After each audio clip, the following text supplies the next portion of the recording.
Yeah, I feel like I've been playing a lot more solid, and to be able to win the first tournament of the year was just a bit of a confidence booster, and to play well the week after was also great. I think when you come back from an off season, it's hard to know whether you're actually going to play well or not, and I think those first few events are a good gauge on what you need to work on throughout the season, and luckily, I was able to get a couple good results and learn what are the aspects I need to work on and what are the things that's going well. So I feel like I'm progressing, and the more chances I give myself, I feel like one of those chances are gonna happen at the end of the Sunday. So I'm excited to be here, and it's our second time in the Woodlands area. So I'm excited for a great week. And you mentioning this is the second time you've played here. What did you learn about this course maybe last year?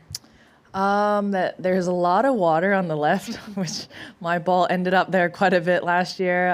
My week was cut short because I just didn't play that well. But the course, I think they did some changes. Put in a couple extra bunkers and did some work around the greens as well. So I've only played the front nine as of now.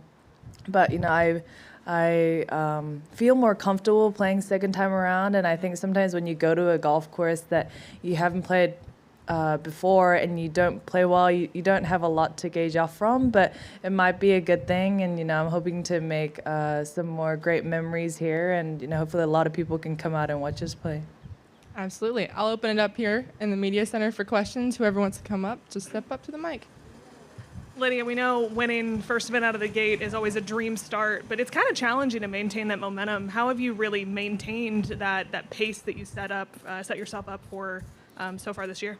I think my coach has been a big help in that perspective of never getting me too excited or too above. And even after I won the Hilton Grand Vacations Tournament Champions, I think on the Sunday we were like, okay, even though I won, like what are the things I could have done better to like maybe be more comfortable coming down the stretch, if I have, let's say, a 1-shot lead rather than a 2, 3, 4-shot lead. So it was, I think he always, sees a positive in things, but also we're always looking forward to progressing. And I think that's a great mindset to be. And we were both on the same page on, even though I won, I think I could have done better in this, so that next time if I'm in a similar situation, I'll be able to, handle that better. So he's been a really big help to like just kind of keep me grounded and always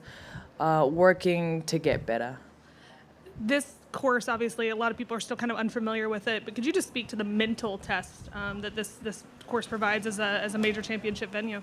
Yeah, I think there's like no super easy kind of holes. I was saying like the front nine are like all very like medium, like middle range, like difficulty holes. And then the back nine, there are a couple more easier ones, but then there are also some really more difficult ones as well. So it's kind of the golf course where you may not necessarily see a ton of birdies, and you may end up seeing like a stretch of like, let's say 7, 8 pars. And then when you keep making pars, even though it's you're still playing well, you might run out of patience, and then you could lose your focus and make a mistake or anything like that. So I think it's a golf course that requires a lot of patience, and know that, because there are quite a few of those maybe middle to longer range par 4s and, those kind of length par 3s as well, you might not necessarily get as many like birdie opportunities or chances on the scorecard. But, as long as you keep grinding and you set up, opportunities, then those things are going to get sorted by itself. All right, Kent. Lydia, you talked about playing on the front nine. It's seen a decent number of changes from last year to this year. Could you walk through how some of those changes might impact your approach to the front side? I think the two biggest changes are on 8 and 9. I know, like, when I walked up to the green on the first hole, I was like, the green complex looks very similar. But I was playing with a good friend of mine, Lindy, and she has a local caddy this week. And Steven said that, they had toned down some of the ridges and all that. So I think to the naked eye, like, and to somebody that's only come here, like, 2 times, or this is my second time, I think you might not even know that there was a difference made. But on 8, they made the drive a lot more tighter, just having the bunker come into play a little bit more.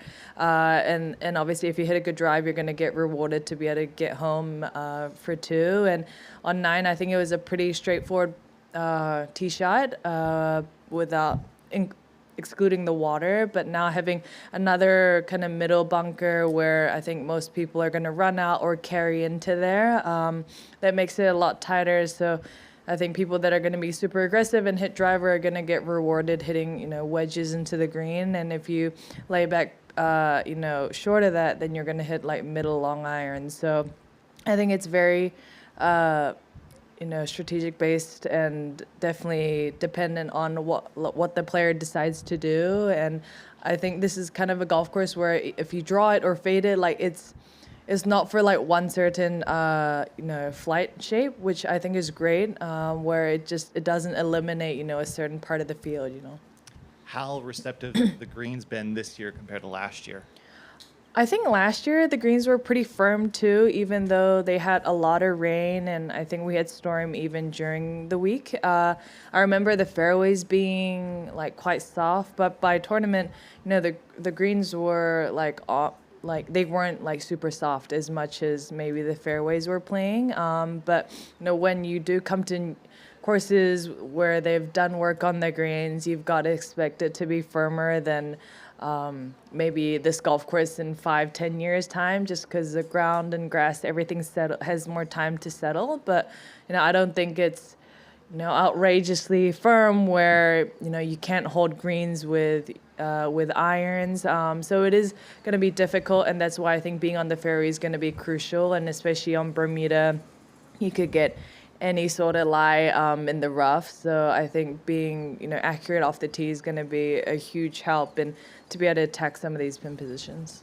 What's it been like for you to watch Nelly's run of 4 wins in a row, and where does that streak kind of rank for you in terms of runs of performances since you've been on tour? I think this is definitely one of the best, stretch a player has played in my 11 years on tour. I saw that, was it May and then Annika were maybe the last 2 that had won 3-4 events in a row, and the max I've done is 2, and I was like, this is pretty cool to be able to win back-to-back weeks. But for her to have done that, win the second event of the year and then have 8 weeks off and then win the next 3. I was like, man, I shouldn't have played. We're all playing for second place, but I was lucky enough to play alongside Nelly and in Phoenix, and she played great. She putted great, and she's obviously coming in with a lot of confidence. And even on the men's side, I think Scotty Scheffler is having a great stretch of his own as well. So it's pretty impressive, and I think sometimes people are like, oh, it must be just that much easier to win, but it's showing and saying something about the player if they're winning 4 weeks straight. And I think it's great for the women's golf, and I think with her playing well, it's inspiring and motivating the rest of us to, keep doing what we're working on. And, we all know that golf is a difficult game, so we're just trying to do our best, and it's a new week, so who knows what's going to happen. What differences did you see in her game to elevate herself to this level? I mean, I think she's always been a world-class player. Like I said earlier, I think I play with her 50% of the Thursday and Friday tee times. We get paired out with, I call it the co-order pairing. And she says, yeah, I'm either playing with you or Jin Young, so she can't get away from the co's. But she's long off the tee, and she's very accurate, especially for how far she hits it. And I think she has very great control of her distances and her irons, and she's been putting well on top of that. And she chips in every now and then I play with her. So it sounds like a very accomplished combination. And I think even when she is maybe not at the top of her game for the week, I think she's always so consistent, and that's why she's always putting herself there. All right, next. Hey, Lydia. This is regarding preparation for major championships specifically. You're becoming very accustomed to the major championship calendar, having been on tour for a while. How has your preparation for major championships evolved over your time on tour, and what did it look like getting ready for the Chevron Championship this week? Yeah, I think it's been very circumstantial in the sense that, before when we were playing in Palm Springs, I would play those couple events leading up to this tournament. And now I think, everybody had a week off before coming into this week. So I think it's like very dependent on the major. Normally I'd like to get to the tournament side, on a Saturday or a Sunday, and maybe just to get adjusted to the time and just do some prep work. Last year I came here like on Friday, and then I could practice here the weekend prior, especially being a new golf course. But it's honestly changed, and it's never been like super consistent. Every major has, different days where we play pro-ams, or, US Women's Open where we don't have a pro-am, and it's a longer practice rounds because we're playing in 4 balls. I think so. You just have to, at the end of the day, just get adjusted to what that major championship is like, and what comes with playing those events. And I think you end up finding what's right just for that week. And sometimes it might be playing 18 holes on Monday, just because I'd rather spend more time on the golf course than hitting balls for an hour on the range. So I think I'd try and listen to my mind or my body and say, what are the things I actually need to work on and what would be beneficial for me. And I think that's what I've learned the most throughout the years, is to just listen to what the voice is saying in my head. And I think it's normally a pretty good gauge of like what I actually need to do that week. Awesome. Good luck this week. Thank you. All right, one more here. Lydia, is there any adjusting that you have to do going into this week as far as ball flight and trajectory is concerned? I don't think so. I haven't done a whole lot of work on my TrackMan to see how much further or less the ball is traveling. But my caddy Paul checked that the altitude is only like 100 and something feet. So we're not like playing in like Mexico City where the ball is like traveling a super long way. So I think for most parts it's just like any standard week. And in Florida, I think we get this kind of Bermuda grass, so it's not like too unfamiliar, but it's just more trying to get just used to the conditions here, and sending my swings to my coach as usual, and doing some good work with my putting coach as well, and just getting adjusted more to the conditions rather than how far my ball is traveling. And what have your thoughts been on the Woodlands here over the last 2 years? It's been nice. I've been staying at a hotel in the Woodlands area, and I think the area that I'm in has a lot of good food options, including a True Food kitchen. So it's such a modern, new area, and I saw on the sign coming in that it's, I think, been 50 years since the Woodlands. I don't know, yeah, so it was it is definitely very new, and you can see that by the buildings and everything. And the only other time I'd played in Houston was for the US Women's Open when we played in December a few years ago. So it feels like a completely different area, and then obviously Texas is big, and I hear a lot of great things about this area. And I don't know if it's because it's a local biasness, but it's a really beautiful and quiet area and very easy to get around. So as a player, it's not that difficult for us because people have a lot of great housing and hotel, and we're not having to go 30 plus minutes to go to the grocery store or come to the golf course. So logistically it's super easy, and honestly, Chevron has gone above and beyond to keep elevating this event. And I'm lucky enough to be able to go to the Champions Dinner, yesterday, and everything they've done, whether it's like things on on course on the tournament site to, things like that. They've just been investing so much in that. And I think as players, we're very grateful to, be able to play these championships where the partners are super supportive and of women's golf and just growing it and even supporting the junior AMs that are also competing this week. All right, one more here in the media center, and then if you have a question on the Zoom, we can unmute after this question. Hello. Little different topic.